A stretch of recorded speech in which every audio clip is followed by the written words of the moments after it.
ஒரு முறை ஒரு காட்டு பகுதியில் ஒரு இளைஞன் வந்து வேகமாக ஓடி வந்துகிட்டு இருந்தான். அவனை துரத்திக்கிட்டே பின்னாடி ஒரு 4-5 பேர் ஓடி வந்தாங்க. இதை பார்த்த அங்கே இருந்த ஒரு துறவி இந்த இளைஞனை நிப்பாட்டி, அவன் துரத்திட்டு வந்தாங்கள்ல அவங்கள்ட்ட, ஏன் இந்த இளைஞனை வந்து துரத்திட்டு வர்றீங்க அப்படின்னு சொல்லிட்டு கேட்டார். அதுக்கு அவங்க இருந்துக்கிட்டு, எங்கள் தோட்டத்தில் இருந்து பழங்களெல்லாம் திருடிட்டு வந்துட்டான், அதனால தான் வந்து இவனை துரத்திட்டு வர்றோம் அப்படின்னு சொன்னாங்க.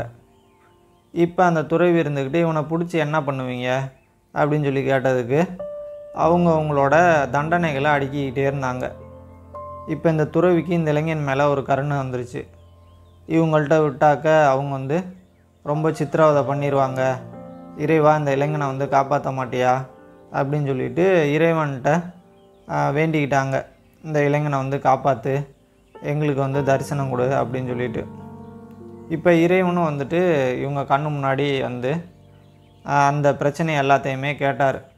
இந்த பிரச்சனை எல்லாத்தையுமே கேட்டுட்டு, இந்த யார் தோட்டத்தில் வந்து இவன் வந்து திருடுனா அந்த தோட்டத்தில் வந்து இவன் வந்து 3 மாதம் வேலை செய்யணும் அப்படின்னு சொல்லிட்டார். உடனே இந்த இளைஞன் வந்து, இறைவா நான் வந்து நல்ல குடும்பத்தை வந்து சேர்ந்தவன், நான் இதுக்கு முன்னாடி வந்து திருடுனதே இல்லை, இதுதான் என்னோட முதல் திருட்டு, நான் கையில் வச்சுருந்த காசு பணத்தெல்லாம் வந்து தொலைச்சிட்டேன், எனக்கு வந்து ரொம்ப பசிச்சுது, அதனால தான் வந்து நான் திருடுனேன், என்னை வந்து மன்னிச்சிருங்க அப்படின்னு சொல்லிட்டு இறைவன்கிட்ட கேட்டான். உடனே இறைவன் இருந்துக்கிட்டு, இவன் இந்த மாதிரி சொன்னதை கேட்ட உடனே அந்த 3 மாதம் தண்டனை கொடுத்தார்ல அதை வந்து 6 மாதமாக மாற்றிட்டார். இப்போ இந்த துறவி இருந்துக்கிட்டு, இறைவா இவன் தான் மன்னிப்பு கேட்டான்ல, இவனை மன்னித்து விடாமல் 3 மாத தண்டனையை மறுபடியும் 6 மாதமாக மாற்றிட்டீங்களே அப்படின்னு சொல்லிட்டு சொன்னார். அதுக்கு இறைவன் இருந்துக்கிட்டு, இவன் செஞ்ச இந்த சின்ன தவறு தான் இவனை வந்து பெரிய தவறு செய்கிறதுக்கு தூண்டும், அதனால தான் வந்து இவனுக்கு மறுபடியும் வந்து தண்டனையை வந்து அதிகப்படுத்தினேன் அப்படின்னு வந்து சொன்னார். இந்த துறவிக்கு ஒன்றும் புரியல. இறைவா நீங்கள் சொல்கிறது எனக்கு ஒன்றும் புரியல அப்படின்னு சொல்லிட்டு சொன்னார். உடனே இறைவன் இருந்துக்கிட்டு, நான் வந்து உங்களுக்கு புரிகிற மாதிரி ஒரு கதை ஒன்று சொல்கிறேன் அப்படின்னு சொல்லிட்டு கதை சொல்ல ஆரம்பித்தார். ஒரு சின்ன கிராமத்தில் கடவுள் சேவகன் ஒருத்தர் இருந்தான். அவன் வந்து ரொம்ப நல்லவனாக இருந்தான். அது மட்டும் இல்லாமல் ஆன்மீக வழிபாட்டில் ரொம்ப ஈடுபாடாக இருந்தான். இந்த கோயிலேருந்து வர்ற வருமானத்தை வச்சு தான் அவனோட குடும்பத்தை நடத்திக்கிட்டு இருந்தான். இந்த வருமானம் வந்து அந்தளவுக்கு அவனுக்கு வந்து குடும்பத்தை நடத்த பத்தலை. கால் வயிறு அரை வயிறு கஞ்சிக்கு தான் வந்து சரியாக இருந்தது. ஒரு நாள் வந்து கடவுள்கிட்ட, கடவுளே நான் வந்து உங்களை நம்பி தானே இருக்கேன், நான் வந்து இவ்வளோ கஷ்டப்படுறேன், இந்த வருமானம் வந்து எங்களோட கால் வயிறு அரை வயிறு கஞ்சிக்கு தான் வந்து சரியாக இருக்குது, என்னோடய பிள்ளைகள் வந்து பசியில் முனகிறது கேட்குறப்ப எனக்கு வந்து ரொம்ப கஷ்டமாக இருக்குது, இந்த மாதிரி கஷ்டப்படுறதுக்கு எங்களே வந்து உங்களோட அழைச்சிட்டு போயிருங்க அப்படின்னு சொல்லிட்டு ரொம்ப உருக்கமாக வேண்டி கதறி அழுதான். இப்போ இந்த அழுததை கேட்ட கடவுள் வந்துட்டு அவன் முன்னாடி வந்து நீ வந்துட்டு அந்த மலைக்கு கீழே உள்ள அடிவாரத்துக்கு வா, அங்கே வந்து மாய அரண்மனை ஒன்று தோன்றும், அந்த அரண்மனைக்குள்ளே வந்த அப்படின்னா நான் வந்து உன்னோட கஷ்டத்தை எல்லாத்தையும் வந்து நான் போக்கிடுறேன், உனக்கு வந்து நான் உதவி பண்ணுறேன் வா அப்படின்னு சொல்லிட்டு சொன்னார். இவன் வந்து காலையில் நம்ம வந்து நம்மளோட கஷ்டமெல்லாம் தீரப்போகுது அப்படின்னு சொல்லிட்டு அன்னைக்கு இரவு வந்து ரொம்ப சந்தோஷமாக வந்து கழித்தான். அடுத்த நாள் வந்து காலையில் விடிஞ்சுது. நம்மளோட கஷ்டம்லாம் வந்து தீரப்போகுது, நம்மளோட கஷ்டத்தெல்லாம் தீர்க்க போகிறோம் அப்படின்னு சொல்லிட்டு ரொம்ப ஆர்வமாக அந்த மலைக்கு அடிவாரத்துக்கு கீழே உள்ள அரண்மனைக்கு போனான். அங்கே உள்ள காவலாளி இவனை பார்த்த உடனே தடுத்து நிறுத்தினார். நீங்கள் வர்றதை வந்து கடவுள் வந்து முன்னாடியே சொல்லிட்டாரு, உங்களுக்கு வந்து ஒரு நிபந்தனை, இங்கே வந்து 5 கதவுகள் இருக்குது, அந்த 5 கதவுகளை திறந்த உடனே ஏதோ ஒரு தவறு இருக்கும், அந்த தவறை வந்து நீங்கள் செஞ்சீங்க அப்படின்னா அந்த அறைக்கு பின்னாடி கடவுள் இருக்கார், நீங்கள் வந்து கடவுளை போய் பார்த்து உங்களுக்கு தேவையானதை வாங்கிக்கலாம் அப்படின்னு சொல்லிட்டு அந்த காவலாளி சொன்னான். அதுக்கு இந்த கடவுள் சேவகன் இருந்துக்கிட்டு, அப்படியா சரி வா அப்படின்னு சொல்லிட்டு 2 பேரும் அரண்மனைக்குள்ளே போனாங்க. அரண்மனைக்குள்ளே போயிட்டு அந்த காவலாளி வந்து முதல் கதவை வந்து திறந்தான். அந்த கதவை திறந்த உடனே அந்த அறைக்குள்ளார ஒரு பெண்மணி வந்து உக்காந்துருந்தா. அவள் வந்து ஒரு தாசி. இந்த தாசி கூட வந்து நீங்கள் வந்து இன்பமாக இருந்தீங்க அப்படின்னா நீங்கள் வந்து கடவுளை வந்து பார்க்கலாம் அப்படின்னு சொல்லிட்டு சொன்னான் அந்த காவலாளி. அதுக்கு உடனே இருந்துக்கிட்டு, ஐயோ நான் வந்து ஒரு விபச்சார பெண் கூட வந்து இருக்கிறதா, நான் வந்து ஒரு ஏக பத்தினி விரதன், நான் என்னோடய மனைவியை தவிர வேறு யாரையும் வந்து நான் பார்க்க மாட்டேன், நான் இந்த தப்பை எப்பயும் செய்ய மாட்டேன் அப்படின்னு வந்துட்டு சொல்லிட்டான். இப்போ 2வது கதவை வந்து திறந்தாங்க. 2வது கதவை திறந்தோடனே இந்த உலகத்தில் இருக்க எல்லா அசைவ உணவும் அந்த அறைக்குள்ளார இருந்தது. அந்த அசைவ உணவுகள் எல்லாத்தையுமே வந்து பார்த்துட்டு, இந்த ஜீவராசிகள் எல்லாமே கடவுள் படைத்தது, இந்த ஜீவராசிகளோட சதைகளை வந்து நான் திங்கிறதா, ஐயா நானும் வந்து இந்த தவறை செய்ய மாட்டேன் அப்படின்னு சொல்லிட்டான். இப்போ இந்த காவலாளி 3வது கதவுக்கு போய் 3வது கதவை திறந்தான். அந்த அறைக்குள்ளார மதுபானங்கள், இந்த உலகத்தில் இருக்க எல்லா விதமான மதுபானங்களும் அந்த அறைக்குள்ளார இருந்தது. இந்த தவறை வந்து செஞ்சுட்ட அப்படின்னா நீ வந்து கடவுளை பார்க்கலாம் அப்படின்னு சொல்லிட்டு அந்த காவலாளி சொன்னான். இதை கேட்டதும், இது வந்து எப்பயும் நடக்காது, நான் வந்து கடவுளை துதிக்கிற இந்த வாயால் நான் வந்து மதுபானம் குடிக்கிறதா, இது வந்து ஒரு நாள் கூட நடக்காது, இந்த தவறை நான் செய்ய மாட்டேன் அப்படின்னு சொல்லிட்டான்.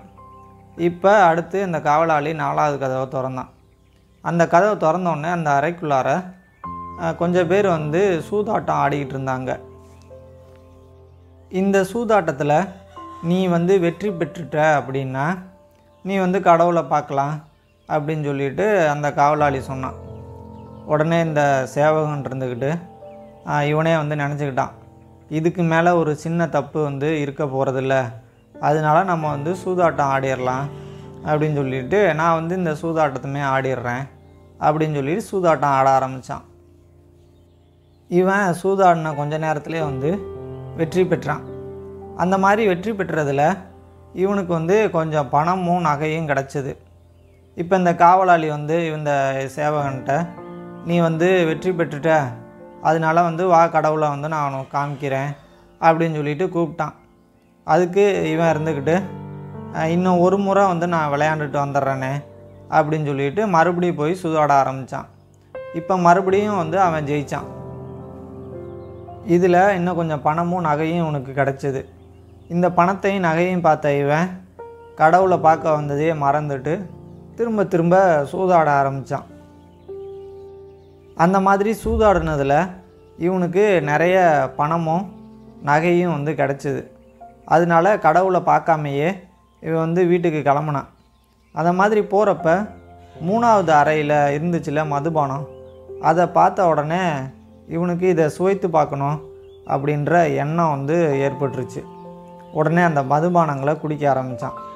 இவன் மதுபானங்களை குடிக்க குடிக்க அசைவ உணவுகள் வந்து சாப்பிடணும் அப்படின்னு தோணுச்சு. அடுத்த அறைக்கு வந்தான். அடுத்த அறைக்கு வந்து இந்த அசைவ உணவுகள் இருந்ததில்ல, அந்த அறையில் உள்ள அசைவ உணவுகளை வயிறு முட்டை வந்து சாப்பிட்டான். அந்த அசைவ உணவுகள் எல்லாத்தையும் சாப்பிட்டுட்டு திரும்ப வீட்டுக்கு போகிறப்ப முதல் அறையில் இருந்தால தாசி ஒருத்தி, அவளை பார்த்தான். அவளை பார்த்தோன்னே இவனுக்கு காமம் வந்து தலைக்கேறிச்சு. உடனே அந்த தாசி அறைக்கு போய் அன்னைக்கு இரவு முழுவதும் அந்த தாசி கூட ரொம்ப இன்பமாக இருந்தான். இவன் இன்பமாக இருந்ததுக்கு கூலியாக அந்த அவன்கிட்ட இருந்துச்சுல பணம் நகை இது எல்லாத்தையும் அந்த தாசி வந்து எடுத்துகிட்டு போயிட்டா. அடுத்த நாள் விடிஞ்சு அவன் வந்து பார்த்தப்ப அவன் கிடைக்கிற அந்த கோலத்தை அவனே பார்த்துட்டு ரொம்ப வெட்கப்பட்டான்.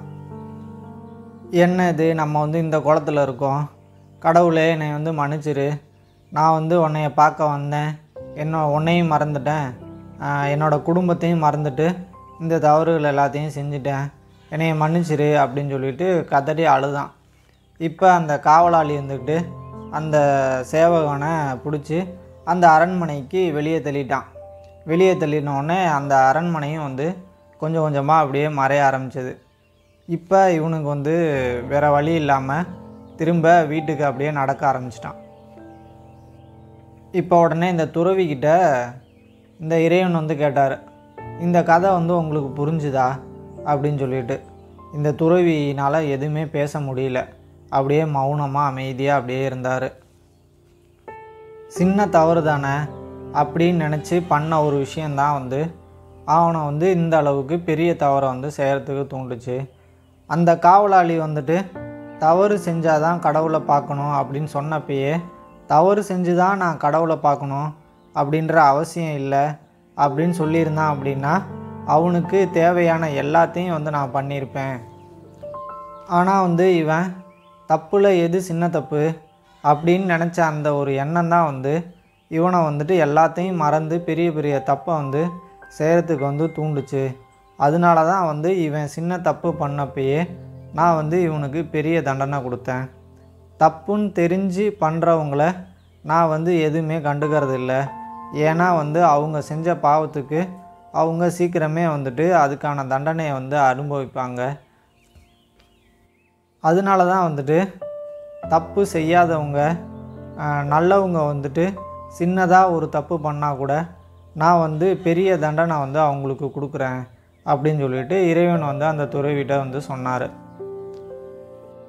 இப்போ தான் அந்த துறவிக்கு எல்லாமே புரிஞ்சுது. அதுக்கப்புறம் கடவுளை வந்து வணங்கினார். கடவுளும் இப்போ கொஞ்சம் கொஞ்சமாக மறைஞ்சிட்டார். இந்த கதையிலேருந்து நம்ம தெரிஞ்சுக்க வேண்டியது ஒன்றே ஒன்று தான். நாம் சின்ன தப்பு அப்படின்னு நினைக்கிற அந்த எண்ணம் தான் நம்மளையே அடுத்தடுத்து பெரிய பெரிய தவறுகளை வந்து செய்கிறதுக்கு வந்து தூண்டுதலாக இருக்குது. தப்பில் வந்து சின்ன தப்பு பெரிய தப்பு அப்படின்றது எதுவுமே இல்லை. தவறு அப்படின்னா எல்லாமே தவறு தான். அதனால் நம்ம வந்து சின்ன தப்பு பெரிய தப்பு அப்படின்னு பார்க்காம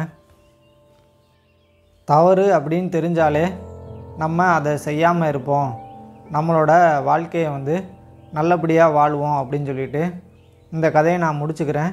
அடுத்த ஒரு நல்ல கதையில் பார்க்கலாம். நம்ம சேனலை சப்ஸ்கிரைப் பண்ணாதவங்க மறக்காமல் சப்ஸ்கிரைப் பண்ணிக்கோங்க. நன்றி, வணக்கம்.